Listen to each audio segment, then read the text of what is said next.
آقا ما داشتیم چرخ می‌زدیم امروز، این بنز رو دیدیم، اومدیم سراغ آقای فراهانی گفتیم این چیه، شکل بنزه، گفتن 160. خیلی بهتری 170. 160 بله. 160 چه فرق با 170؟ خب 170 چه باید بیشتره بهتر باشه. خب این زاپاسش عقبه، بعد درب صندوق خب این شکل بازی میشه. بله عجب ماشینه بکری، این موتورش هم میشه باز کرد. بله بله تشریف بیارین مثل فیلم بردار.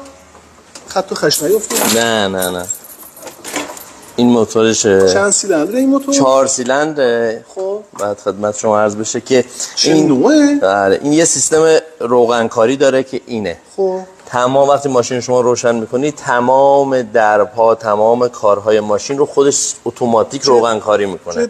بله هم هندل هم استارت. هندل یعنی از اینجا لو هندل میزنید روشن. بله هم هندل هم استارت.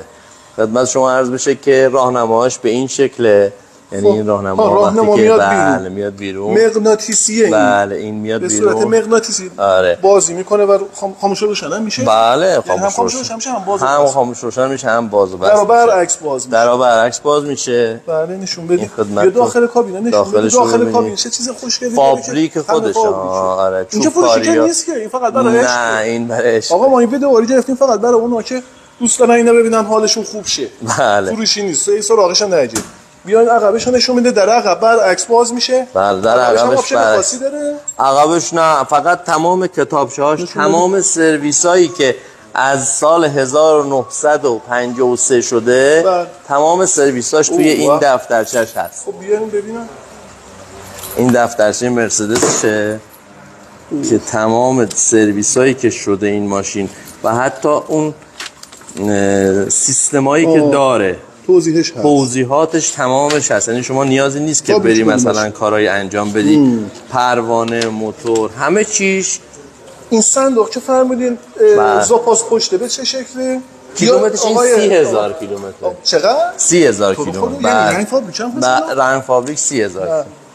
باکش هم اینجاست. این همون هندله هست که باشه. بله اون هندله. با همین هندل هم روشن میشه. بله. بعد این ماشین جالبه که هم بنزینه هم نفت. مگه میشه؟ بله هم نفتی هم دوگانه سوزه. یعنی تو این هم بنزین میریزین هم نه. جلوشو من خدمتتون نشون میدم که این جای عقبش بنزینه. عقب بنزینه. خب جلوش نفته. این نفتشه. وقت بعد چطوری تنظیماتشو میکنین که به هم نریزه؟ خود این ماشین خودش تشخیص میده. بدین ببخش خودش تشخیص میده. آره خودش شما میتونید دوگانه به شکل دوگانه خودش کارو انجام میده. این نفتش. نفتش این. یعنی شما اگه خواستین برید رو نفت خودش میره. خودش میره. شما نه قرار نیست بکنید شما نفتش رو میریزی با نفت کار میکنه. پیشین اینجوری تنظیم کرده. این از سال 1360 مال یه دوستی داشتیم ما آلمانه. دو تا داره، اینو داره یه دونه دیگه هم داره. این کلیدا رو اگر مشاهده بکنید چند کلیده؟ این 7 کلیده. آقا اینم 7 کلیده که هیچ سراغش میگرفتی. این 7 کلیده با 7 کلیده. تمام این سویچ ها روش کد داره. اون ماشینی هم که توی آلمان داره این کدا مثلا این مال این ماشینه اون 8، این مثلا 7 اون 8. همینجوری این سویچ ها هر کدوم به یه درش هر کدوم در با یک کلیده با یک کلید با خصوص فابریک خود ماشینه. بعد استارت نداره این ماشین. استارتش از اینجاست. یعنی طرف این استارت خیلی مهمه ماشین. استارت این ماشین بله اینجا بنشون اگه تشریف بیارید از این پایی ببینید چقدر سیستم اون زمان پیچیده بوده.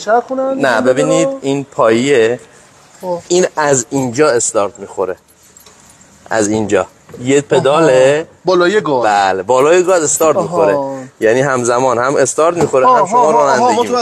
متوجه شدم. آره یعنی برای گاز برای استارت زدن همزمان که استارت میزنه پدال گاز هم فشار میدین که نه استارت اصلا شما نداره، کلید استارت نداره این ماشین. اون استارتشه. میدونم پدال گاز و استارت یه جایه نزدیک. بله نزدیک همه نزدیک. خب اگه در حال رانندگی ماشین روشن باشه شما خودتون رو به استارت خب دیگه اون یه مهارت خاص خودش رو میخواد دیگه. اون ماشینه به خاطر همینه این خاص بودنش اینه که همه کس نمیتونه این ماشین سوار بشه. آقا برین حالشو بکنید. ما اینا برای خوب شدن حالتون فقط گذاشتیم. آقا دم شما.